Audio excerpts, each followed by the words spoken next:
Welcome to another episode of Words of the Wise. Today I have Chief Dodd from UNC Asheville Police in North Carolina. He has 23 years experience in law enforcement. Really looking forward to having him as a guest. So welcome, Chief Dodd. Thank you so much for being here today. Thank you for having me, Paige. Of Pleasure. course, of course. No, I'm looking forward to it. I was hoping you could run us back 23 years in law enforcement. Give us a little bit of background. What did those 23 years look like for you? Yeah, so I've got a little bit of a diverse background and experience in law enforcement, a little bit outside the traditional. I started my career at the Asheville Police Department as a police officer, like most, and then I went into state service as a special agent in a few different areas: white collar crime investigation, um, drug enforcement. Um, and then transitioned out of that back into the role of regular law enforcement and university and campus policing. So that prior experience, brought me a little bit diverse viewpoint coming back into kind of a uniformed patrol setting, and so I think that's kind of helped me in this environment. I agree that I think our experiences in life are laying the bricks for the next thing that we have. And sometimes we don't even know that these experiences are going to shape us and prepare us for the next step in our career and in our life. And so I love that you said that because sometimes I think we don't maybe understand that what we're doing right now is actually that preparation. 100%. Yeah, there was this fear on my part when I came back into general patrol type setting, because I haven't been in a patrol car for years. I was an investigator, and so coming back into this, there was this fear of all these things that I don't know anymore. Technology changes so quick, and the way law enforcement has evolved over the years. Not being deep in that environment for so many years, there was this fear on my part, but actually, my prior experiences kind of helped me bring a different perspective, Mhm. which was good for our officers. The ones who spent a lot of years in general patrol type duties. It kind of allowed me to see things from a different perspective, and I would often get, why are you asking us that? Well, because I want your opinion on that. Well, you're the chief. You're supposed to just tell us what to do. Well, yeah, but let's talk about why we're doing what we're doing. Why do you want our opinion on what uniform we're going to wear? Well, because you're wearing it, not me. So just some different perspectives with that. I really appreciate the mindset of being a learner and being willing to adapt and grow and take in different opinions, perspectives. Um, I think that as we get older, and to your point, you said there's fear. There's fear of like, well, maybe I don't know. And if you can step outside of that, like you did, and say, you know what, like I'm willing to learn, Hmm. but also knowing your value, because just because maybe you are a beginner or maybe you're learning something new that you didn't know before, you still have all of that past experience and Hmm. knowledge, and there's value in that. And so having the confidence to step into a role and say, hey, I might not know everything, but I do know quite a few things and I can teach you, but can you also teach me? And I'm willing to absorb that information. I'm willing to learn and grow. I think that that to me is a sign of really good leadership. Yeah, I'm all about getting opinions of my people. I put out surveys regularly, asking them, their opinion on things. I'm all about let's change it if it's not efficient and effective. Let's figure out a different way to do it, a more innovative way to do it. I've got 5 former police chiefs that work for me, and so that alone is different. You always think, am I measuring up to what they did in their past experience? But it's really, I've found it's really great because we learn from each other. I'm able to pick up on things that they did in their past experience, and they learn new things from me, and so it's a good environment. Yeah, I was laughing at that. I was like, I'm interested to talk offline about how that dynamic works to have so many leaders in one room. But I love that Sure. you're turning that into a positive of like how can we uplift each other and how can we learn from each other. Yeah. Um, I I would imagine that um, that is also getting buy-in. The more that people feel like they're valued and they're heard, the more they're going to buy into the culture of the organization, the more they're going to want to stay with the organization because they feel like they have some piece of ownership. It's all about culture and relationships. That's what this job is all about, and that's what having a successful and thriving organization is all about, is changing the culture. And I had a lot of work to do with that when I took over this department. And we've made huge strides over the last 3 years here toward changing that culture to a more supportive environment, understanding that people aren't just a number, they're a person, they have lives outside of here. And we have to be cognizant of that as leaders and support that, yet still get the job done. Yeah, and it is a balance, right? Of like, we have these expectations that you are going to show up and do the best possible job that you can, but we also recognize that you are a human and that life is going to, I don't want to say get in the way, but life is going to happen. And so how Mhm. can you support performance on and off the job for your people? I was curious to know, now that you're in college policing, what makes campus policing, college policing unique? There's a lot of different facets with it. I think, just generally speaking, the outsider perspective from other law enforcement agencies, there's this perception of, oh, you guys just ride around, you don't do a whole lot over there. Interesting. And those that I've hired from outside coming into this specific campus policing, um, they get here and they're like, oh my gosh, it's so busy. There's so many things to do. And it's because we have this whole other side of prevention. We're not just reactive to calls that are coming in, we're reactive to calls and we're preventative. We're doing all these other things, these federal regulations and cameras and access control on doors and all these other things. But I think the best part and the most unique piece that we have is that we are the masters of community engagement. Mm, University policing, you will never find another department that can match what we do in community engagement. And so, one of the things I did when I took over this department is started a community engagement unit and assigned an officer directly to community engagement. And I tasked them with every time there's an event on campus, I want you there. I want you inserting us into that event and building relationships with those students and those faculty and staff members to help take away that mistrust that might have generally in law enforcement. So we want to kind of remove those barriers because for us it helps us gather intelligence, it helps us build relationships. There's been a lot of times when we've had things like self-harm situations come up or um, you know potential behavioral threat things that come up, and having those relationships, we'll have phone calls from students and faculty and staff members before that's ever an issue mm. because those relationships are there. I love that. I've never heard anyone say that you guys are the masters of community policing, and it makes total sense. And one of the things I wrote down before you even said it was, people maybe can learn from you guys to, be able to infuse yourself in the community and build trust. And you said that, and Mhm. that was that word is like building trust. And we know how important that is, especially with today's landscape. And, at the time of this filming, there's a lot of unrest that's happening currently. And so having that trust built in as a foundation is only going to set Mhm. you up for success in the future. Yeah, COVID really ruined a lot of that. It took away that connection that officers have with the community.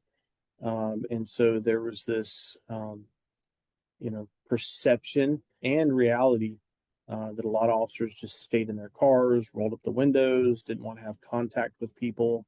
Maybe for per directives, but that harmed that relationship and kind of broke down that trust that we've built with our community. And so when we came out of COVID, that was one of the quick responses we wanted to have is let's build those relationships back. Yeah. Um, I call it community capital. Let's build relationships now so that down the road, when something major happens, we're involved in some situation that we don't ever want to be involved with. We've got community support and we've got people that come out and say, hey, they did the right thing. I know those officers, they do the right thing all the time. And this situation is no different. Yeah, I think even something as simple as, like you said, just being able to give you the benefit of the doubt. Like we know in our personal relationships, the more that you know someone, the more you can kind of give them the benefit of the doubt when something happens. And I say this to my partner all the time. I'm like, you know me, and so you know that I'm not this way. And so when something happens and maybe there's a perception, you can fall back on the fact that based on experience that that's not my intention. That's not who I am. And so it's being able to have that like benefit of the doubt from the community of like, just like you said, hey, I know Chief Dodd. He's a great guy. He wouldn't do that. And so like, let's maybe take a step back and try to understand or look at the situation in a different way. Excuse me. One of the conversations I've had previous, and you kind of mentioned this, is working with a population that is young, and there are mental health issues that come with that, especially in this age range. You talked a little bit about self-harm. What are some of the unique challenges that you're seeing, and how do you teach the skill set to be able to handle this particular population? Yeah, I think, again, tired of talking about COVID, but the generation that's in the university setting right now has been hit with pandemic and all kinds of other issues, and I think that's created a strain just generally in our society on mental health when it comes to the younger population, and so we've seen high levels of um, mental awareness issues within our population here.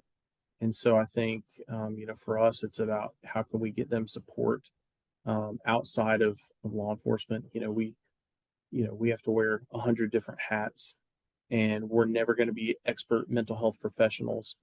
So what we can do is try to train our officers to recognize and respond to crisis in the right way until better help arrives. And Mm, so for us, that looks like crisis intervention training. I did a mandate when I came here that every officer needed to go through crisis intervention training so that they at least have a skill set to pull from until they can get more help there. So that's one way that we're trying to handle that and tackle that situation. The other piece here that's unique to university setting is we want and I don't want to say kids, but we want students to experience being a young person in college, but in the right way and in a safe way. mhm. And we understand that they're going to make mistakes, and so we don't want to do something to them that's going to affect them for the rest of their life. Yeah. I.e., putting them in the court system unless we absolutely have to.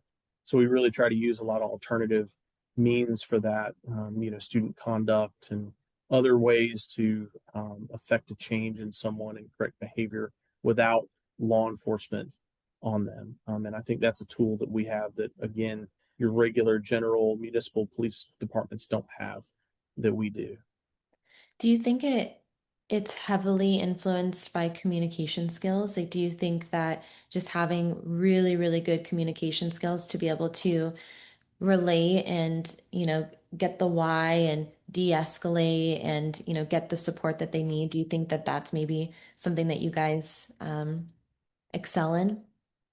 Yeah, 100%. I think, we have to be able to talk to people. That's what this job is all about. And one of the things we found teaching the new generation of police officers as well is that those communication skills are lacking because people are so used to texting now and doing everything behind a keyboard or a camera. And so we find even in the academy that they don't have those skills. And so we have to teach those skills to even the police officers, this Mm. is how you talk to someone and this is how you touch someone and those kind of things that they're just not used to doing. And so the students are the same way. Those social skills are broken down.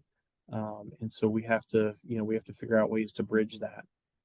That is so interesting. I have never thought of it. I mean, it makes total sense, but um, I've had experience with the younger generation, and it's not everyone. This is, a generalization, but where there's almost fear of picking up the phone to call someone and to like Yes. talk to someone. And so you relating it to like the social skill set on both sides, on the officer side and on, the community side. That's really interesting. I never thought of it that way. And if you don't have those skills because you're not used to that, if you're used to texting, not talking, if you're used to, being indoors and not actually interacting with people in like a human to human way, then you wouldn't have those skill sets and that would need to be trained. That's really interesting. We've even had to do that in our recruitment now. We Mm, have to text applicants where recruiters are not used to texting an applicant, but okay. when we're not getting a response, it's like, have you texted that person yet? And usually when they do, they get a response back. So it's they don't like to answer the phone. Interesting. Okay.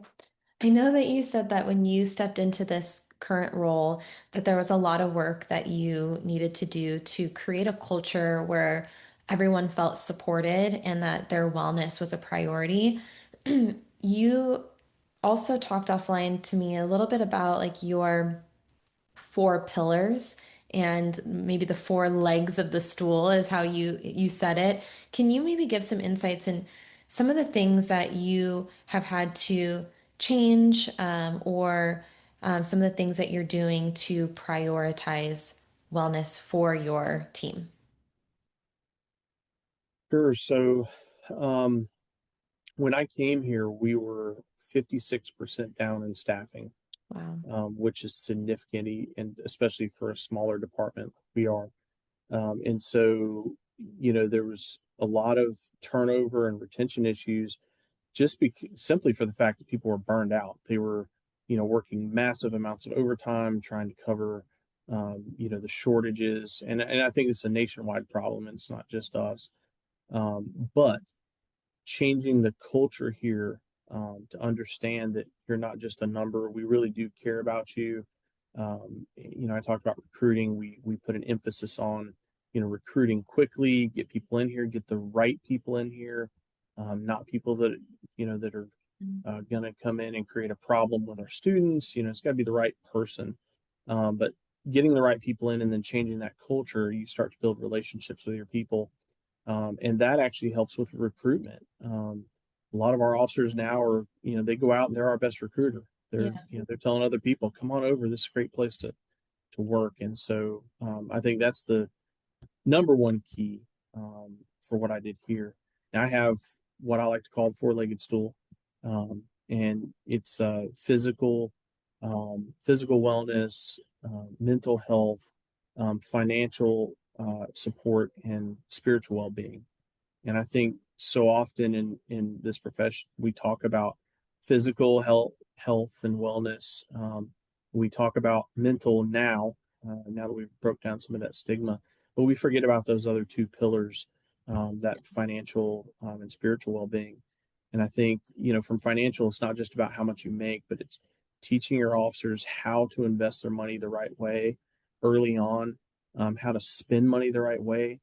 I think, again, we talked generationally about, new folks coming into this profession. A lot of them are not taught in school how to spend money the right way. And so they get into debt. They get involved in this trap of working overtime and working all these extra duty shifts. Then that affects their family life. So now they've got, family situations going on at home, which then impacts their mental health and then impacts their job performance. So it's important for us to pay people what they should be paid, which is thankfully because of the recruitment crisis, we're starting to pay officers better than they were when I joined the profession. Yeah.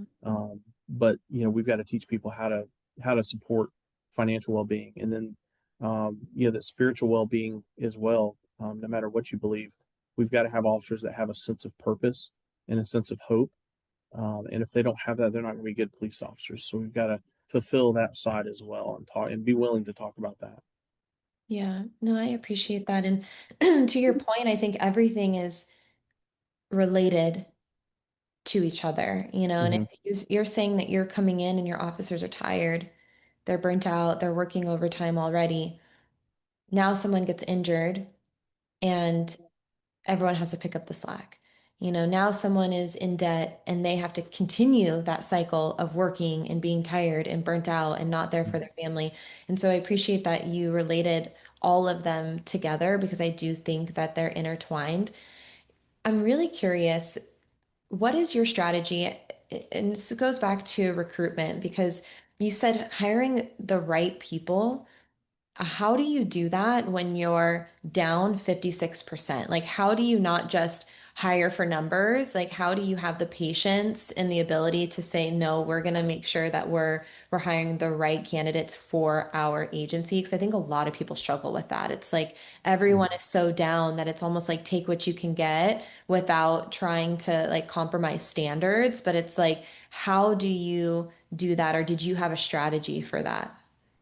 It's really tough. We I think we as a profession have had to lower our standards a little bit, but I've seen some agencies that have lowered their standard a lot, Mm, and I'm just not willing to do that. And I think I create a culture here. I hope that I create a culture here where, and I've heard this from a lot of our officers, even when we're down in staffing, they'll tell me, "Chief, I'll work extra shifts, just don't hire the wrong person." okay. Because hiring one bad egg, one affects our profession, our community capital, like I talked about. But two, it's really a cancer that just grows through the organization if you have folks that are not happy here. And so that was again one of the things that I did when I came in. It was, hey, if you're not happy here, there's other places to go. And I it sounds harsh, but when you have people that are trying to have a positive attitude and trying to do the right thing, you don't need people bringing them down. And so, I kind of told everyone when I came, look, we're on a bus and we're all headed in the same direction. And if you're either on the bus or you're off the bus, so get on board with what we're doing and the positive changes we're trying to make, or you get off the bus and go somewhere else. Yeah, I've heard this before about like the cancer, and if there's a cancer within the organization, that it needs to be addressed immediately because it will spread. I also heard, and this is what I heard in what you said, something along the lines of like the culture is what you're not willing to accept. And it was like a different perspective of like, hey, we're not willing to accept someone who is not a part of the culture. We're not willing to accept Mm-hmm. someone who's going to, um, tarnish the name of what we're trying to build here. And so like having that like standard of like, we're not willing to accept anything less than this. And so like you said, you're either in or you're out. Mm-hmm. But I can 100%. imagine that that's tough. That's tough when you guys are down. It is, but it's tough in the beginning, but then when you start to change that culture, you start having more people come to your agency. And Mhm. so, it's tough in the beginning, but then you grow. Um, I equate it to, and I've had several Disney training opportunities. I don't know if you've ever experienced any of that, but it's almost like you have to almost treat this like Disney World. It's a culture, it's a way of life, it's a way we're going to do things here, and you're going to have to assimilate to our culture. And what's interesting is, when I first came, I always say this place was like a morgue when I first came. You Mm. walk in, it's quiet, everyone's in their office with their head down. It was just miserable. And I've had several officers now that tell me they're like, "Oh my gosh, everyone's laughing and just enjoying and talking out in the hall. We've never had this before." And that shows me that we're doing the right thing and we're creating a good culture. And every now and then I have someone that just doesn't want to assimilate to that and be part of that culture, and they end up, they typically end up leaving and going somewhere else on their own. I think what you just explained of people laughing and like wanting to come to work is a sign of organizational Mhm. health. And so I think that there's ROI in that, you know. So and you are speaking my language when you say Disney, and I really liked that. I'm actually wearing a Disney sweatshirt. I don't know if you can see me. Oh, that's funny. I'm a That's funny. I'm a huge Disney fan, but I can relate to what you mean. Like you're never gonna walk into Disney World and have an employee be rude or negative or anything. You know, it's all in the details and they hold everyone to a higher standard. And that's why when you walk in, you want to be there. You know, Mhm. it's like you're excited to be there and spend your time there because you know that it's going to be maybe the lines aren't always like the most fun, but the people who are there, Yep. that's the environment that they're creating. I love that you said that. I'm on board with that. And we have to model that environment as leaders, and that includes our mid-level supervisors who are one of the most important pieces of an organization. And I've had cases in the past where supervisor gets out of sorts with somebody and they're yelling at an employee, and I'll bring them in and say, look, have I ever yelled at you? Mm, Why do you have to feel the need to yell at them? We can get our point across. We can correct behavior without doing that. yeah. You can be stern with someone, and them get the point as you can, by jumping up and down and yelling and being a hothead. Yeah. Well, it goes back to your statement of like this is a business of people, and communication is really important. And if you can communicate effectively, then you don't ever feel like you need Mm-hmm. to elevate to that level. I wanted to I wanted to ask you, I know that you guys went through a major national disaster. What happened?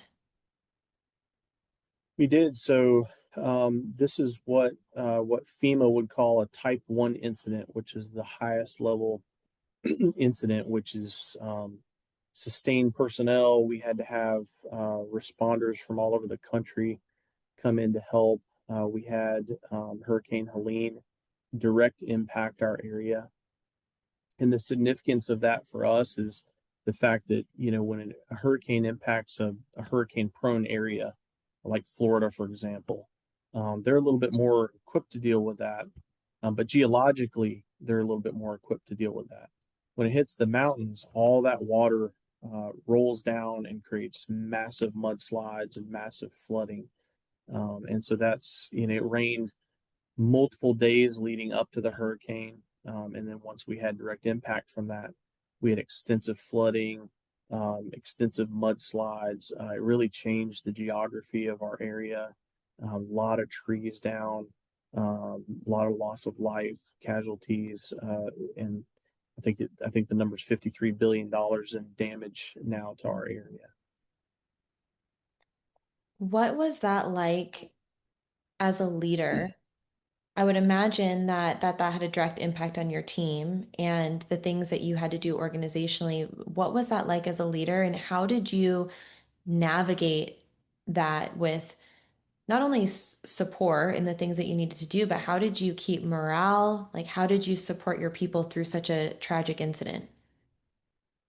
Yeah, so there's a few things. One, we had already built that culture here, which was amazing for me to see. A team going through a crisis like that could either very easily break apart or come together, and our team really came together. We literally slept on the floor in our offices for days and days and days. We lost water to our area for weeks. Um, Sewage, we lost that. We lost all communication, including our police radios, our cell phones, everything. Wow. And so that was significant for us, particularly in that those of us that were stuck here, we couldn't contact our own family to make sure they were okay. And so, as a leader, that really impacts you as well because you're trying to focus on, how do we get through this crisis? But you've got this side piece also of, I wonder what's going on with my family. Are they okay? So that's really, really tough. So that culture is so important here, to be able to come together as a team. One of our officers actually was on the way in, and before our radio communications went out, he radioed us and said that he was stuck in a mudslide. He was rescuing people, and his radio comms cut out at that point. We heard from him later on in the day, and he called us and told us he needed National Guard, that he had numerous deceased bodies where he was at. And so, that was a traumatic impact and experience for him as well. He actually lost 11 of his family members during that situation. And so, for us, sustained heightened awareness, it takes a real toll on you. And so when we did recover that officer and getting back here, I brought in a crisis response counselor from a neighboring organization immediately in to talk to him. And he told us, look, I want you guys are my family. I want to be around you right now. I want to come back to work. And I said, well, that's fine, but we're going to get you checked up first and make sure you're okay before you do that. I really had discussions with a lot of our staff here saying, hey, give him some space, let him understand what, the impact of what he just went through. And so I had those counselors come in and talk to him. And then I also had them come in and do a debrief with my team a few days in, just to help everybody kind of express what was going on and kind of recharge. And then the other part to that too is, as a leader, you feel this responsibility to be here and be involved in every part of your, the crisis that's going on. And thankfully, at one point, my command staff team came to me and pulled me in a room, and they said, Chief, this is an intervention. You need to go home and check on your family. And I just really appreciated that they understood the mental health of that, and they were comfortable enough to come to me and pull that intervention with me and say, hey, tap out, we've got this, go home and check on your family, and then come back when you feel comfortable. Yeah. I was honestly getting emotional when you were saying that. I don't know if we talked about this offline, but I work with a number of agencies in North Carolina, and I remember when that happened. And I remember everyone sending support out to you guys, as many as they could, like sending bodies out to help you guys and try to um, do what they could because they knew it was such a tragic incident. And I can't even imagine. I mean, we know this. Like we talk about the fact that you guys are humans too, and you have a life outside of the career. And there's this balancing act that you have to do of like not knowing if your family's okay and not knowing whether to have that hat on or having to have the hat on of like we have a job to do because we have to help our community in this time of need. And so I can only imagine how much that tore at your heartstrings of like I have to, focus here, but there's this whole other aspect that I can't at this moment. And to have your team say, "Hey, like we got you," and Mm. go take care of yourself. How do obviously there was preparation in the culture, which helped, for you to say, hey, like we already were creating this team environment, this like family culture within the organization, which helped. But how do you prepare for something that you've never experienced before? And what are some lessons that maybe you learned from that experience as a leader that you can pass on to anyone who's listening who, maybe hasn't experienced something like that yet? I've said this several times. It's all about relationships, and you don't realize when you're going to need those relationships until you need them. Mm, And for us, that looked like, building partnerships with agencies around us, um, to make sure that when we were in a time of need, we could tap in and help or get help and give help. And in this particular situation, we had good great working relationships with our neighboring agencies that we had spent time focused on building those relationships over the last couple of years. And so when this crisis hit, I mean, I was able to call the neighboring police chief, fire chief, emergency managers, tell them what I needed, what do they need. And for us, that was absolutely critical. In fact, it's kind of funny, we were actually bartering porta johns at one point, because we had, preparatory status, we had ordered a bunch of porta johns here, knowing that it was likely the water system was going to go out. And so when it did, we had a swath of porta johns here, to service our students and staff that were here. But the emergency operations center didn't have a porta john because they just figured their bathroom was always going to work. And Mhm. so for us, it was those relationships. They said, "Hey, you got an extra porta john? Yeah, we can get that to you." And we're like, "Do you have an extra Starlink?" And they're like, "Yeah, we can get that to you." And so, it's just you've got to build those relationships and have those in advance, so that when something like this happens, you just can pick up the phone and call someone and get what you need. I've worked all across the state, my past experience, and I had friends from all across the state that called me when they were able to get through and said, "I'm sending people your way. I'm not even going through the emergency operations center. I've got a truckload of people coming to you and supplies." And I mean, that first day we had a truckload of people coming and supplies coming to help us. I think it's an important reminder, and like you're making me emotional again, that you are a family outside of your organization. You Mhm. are a team outside of your organization. And how can you cultivate those relationships just because, because the job is hard Mhm. enough, how can you support each other because the job is hard enough? How can you share resources? How can you share ideas? How can you support each other on a day to day, but especially in times of crisis, how can you come together? And I think that we see that. I think that in these times, you do see collectively everyone coming together as a team. And I Mhm. think there's so much strength and beauty in that.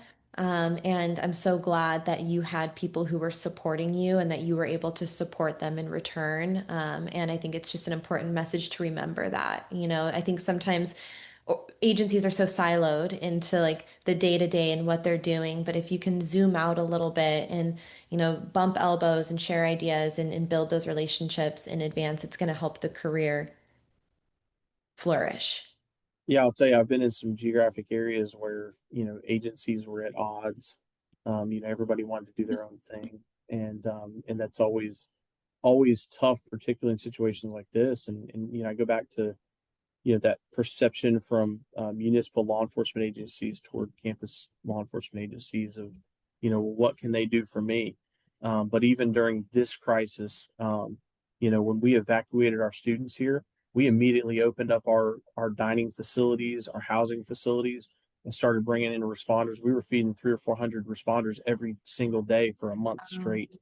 We were housing first responders that were coming to the area from federal, state, and local agencies, and we sustained that for a month. So I mean, there's give and take for every agency, and you have to understand the importance of each neighboring agency and each partnership. and I think that if there can be a level of respect, and it goes back to what we said before, understanding that everyone has value. Everyone who's in this career has value and they have different perspectives, they have different strengths, and there is power and value in that. And if you can have that mentality of like, I have something I can learn from every single person I meet, then maybe that perception starts to go away because I think that it it's human nature to always look at someone and be like, like Hmm.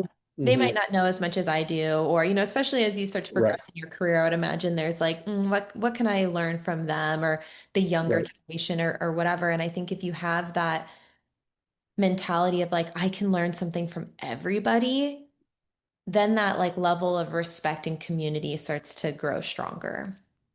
Yeah, 100%. It's I've taken over two organizations, two campus policing organizations, and the first thing I do when I come in is tell my folks, I want to be the best at what we do. I want to be the most professional agency. I want other agencies to look at us and say we want to be like them or we trust them.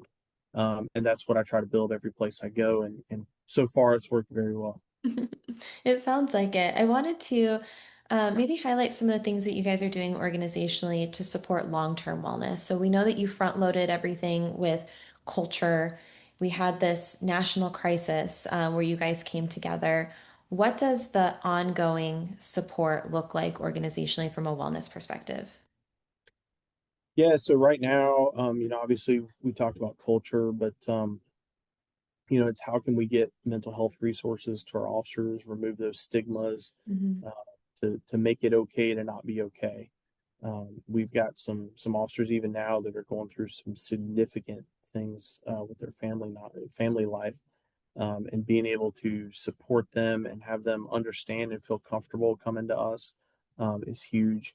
We did implement an early intervention tracking system recently, where we're now able to track both good and bad behavior, and kind of see those early warning signs. And I mean, I think that's important for the general public as well. You know, where do we find officers that are starting to go down that path that they shouldn't go down Yeah. before they ever do, and it affects our community, which then destroys our community capital. And so we want to have those early interventions. One of the things that we talked about offline is, you know, previously I've done some mindfulness um, training with our staff, and you know, it's always funny when we start to do those things. You know, you start the mindfulness and the stretching exercises, and there's this, you know, perception of we're tough law enforcement. We don't need to do that. You know, there's snickers and sneers and all those kinds of things. But it's interesting to see that once you do it over a period of time, people start to really assimilate to that and say, this is actually really good. It's nice to stretch and have some time to think and recharge, and so that's important to kind of remove that stigma as well. I really appreciate your proactive approach to wellness. I think that there's always going to be need for reactionary wellness and resources, but to have this mentality of like, how can we get in front of things? How can we have early detection so that, it doesn't result in a crisis before, Mhm. we can really try to figure it out before something like that happens. How can we implement maybe some stretching and mindfulness? And you're right, I've been in the rooms too where, I'm like, let's do this. And there's the laughing and the, whatever. And then afterwards, you're like, how do you feel? And they're like, good. It's Uh-huh. like, okay, what is the goal here? Uh-huh. What is the goal? The goal is that you feel better. We Yeah. just want to feel good. And we know that there are effective strategies to do that. I think it's just that initial like introduction or that initial first step is always going to be the hardest. There's maybe a little bit of uncomfortability with something new. Like we talked about that Uh-huh. before, maybe you feel like you don't know what you're doing and no one wants to feel like they suck at something or they don't know something, especially Mhm. when you're used to being in a position of control. And so I think the more we can introduce those things and make it normal, then we can start to achieve that end goal, which is to make you feel better, to improve your Yeah. quality of life. Like I don't want you to go through your entire career with your back hurting. Like who wants that? Right. Like we don't want you to feel like your head's going to explode because you're so stressed that you can't offload anything and now you can't be present for your family. We want to like offload those things and create a little bit of clarity. We want you to be able to like interact with your friends and your family and your community in the best way possible. So I really appreciate that approach of like, yeah, maybe there's like a little uncomfortability in the beginning, but we're going to do it. We're going to make it normal. We're going to make people feel better. And then we're going to try to get in front of, mental health issues, try to get in front of injuries as much as we can. And then if there is a crisis, we have the tools to be able to approach that and to address that after the fact. Well, I would say that as someone who had back surgery at 30, that I know how important that is, and you know, we can always do more. And we work toward more and more wellness. And I've actually had, so we live in a very eclectic community, even for a campus. And you know, I've had some officers come up and say, "Hey, we should have, you know, yoga with cops or something, and kind of make this fun Yeah. and make it physical and healthy for us, but also make the community part of what we're doing as well." Fun. So, yeah. I can see that like all over social media as a way to like get people excited. You're like, my campus cops are, like Right. they're all doing down dog right now. Yeah. Right. Right. Right. Right. Yeah. Yeah. That's Yeah. We try awesome. to have some fun with that. Yeah. Yeah, I think that's important. I think it's so important to realize because I asked this question before and um I think wellness can feel so overwhelming. We talk about all these things, and we already talked about how many hats you're already wearing and how tired people are and how much they're working. And then you say, well, you got to do this, you got to do this, you got to do this, to support your wellness. And so, how can we, one, put things into place that are easy and short and effective so it doesn't feel like this really time consuming thing? Hmm. but how can we make it fun? So like you're looking forward to it, you enjoy it, it's something that makes you feel good, and it doesn't feel like eye roll, like, oh, like it's another thing I have to do. It's like, how can we turn that mindset from I have to do this to like, I'm excited to do this, Hmm. Hmm. and I think, I mean, if you have perspective or on that or an opinion on that, I'd love that because I think that's the next step. Like, how do we get like the education and the resources, but then how do we get people like excited about it? It's tough, and it starts at the top. If we don't make it a priority as leaders, then no one's going to make it a priority. There's always something to do. My Hmm. to-do list is a mile long, Same. and it's you have to carve out some time to do that, and particularly mindfulness and mental health. I read some studies and a book a long while ago that talked about hypervigilance and how officers are always in this state of vigilance, and how taxing that is on your body and on your mind. And you have to learn how to cut that off, how to be present in the moment, which is tough for us. We get home, particularly as leaders, we get home and our phone is never off, it's always on. And so you have to build those boundaries. My staff typically knows, don't call me unless it's something that you really need to call me about. But if you call me, I'm going to answer the phone. Yep. uh, and building those boundaries, and being present with your family, you know, having them understand that, hey, if the phone rings and it's something I have to take, they understand that. But I'm also, when I'm here at home, I'm here at home, and I'm not on the phone. I'm not working on my computer unless it's something I absolutely have to do. Yeah. And I think that to your point, the looking forward to doing stuff and the excitement of doing stuff, I think is a symptom of how it feels to like be able to engage with your family. I Mm-hmm. think if you're like sitting here like, wow, like I'm actually present with my family and I'm really enjoying myself here. And it's because of these things that I did. It's because of Mm-hmm. the prioritization of my wellness. It's because of, those mindfulness practices that I've been doing every day to train my brain to be able to shut off, the work stuff so that I can be here. Mm-hmm. So I think that if you can take a look at those moments of like, you know, maybe you're not excited to do stretching, but you're sitting in your patrol vehicle and you're like, wow, my back doesn't hurt today. Like I'm Mm-hmm. excited about that. So like I'm going to keep doing these things because this symptom of that is worthwhile, if that makes sense. 100%. 100%. Yeah, I actually have a colleague who, he told me a long time ago, he has a tree out in front of his house, and he calls it something like the leave it there tree. And so when he gets home every day, he goes up to that tree and he touches that tree, and he kind of, it's his way of saying everything that happened during the day, I'm leaving it here at this tree before I go into my house with my family. I love So that. yeah. Yeah, that is really cool. I've heard other strategies before about kind of changing out, changing into your uniform when you get to work Hmm. and then changing out of your uniform before you get home. So some of those I strategies, do that. yeah, I'm but out of I like, uniform immediately. yeah, but I like the tree. I like whatever it is to create that mental shift for yourself, Hmm. I think is effective. I have one final question for you. In the context of wellness, what words of wisdom would you share with someone who's earlier in their career? Maybe something that you wish you would have known earlier or something that's helped you to have a long and successful career yourself. Um, I would say, while it's vitally important to give it 100% at your job, it is truly a noble profession what we do. We are at the spearhead. We are helping people every day. But I will always say family is always first.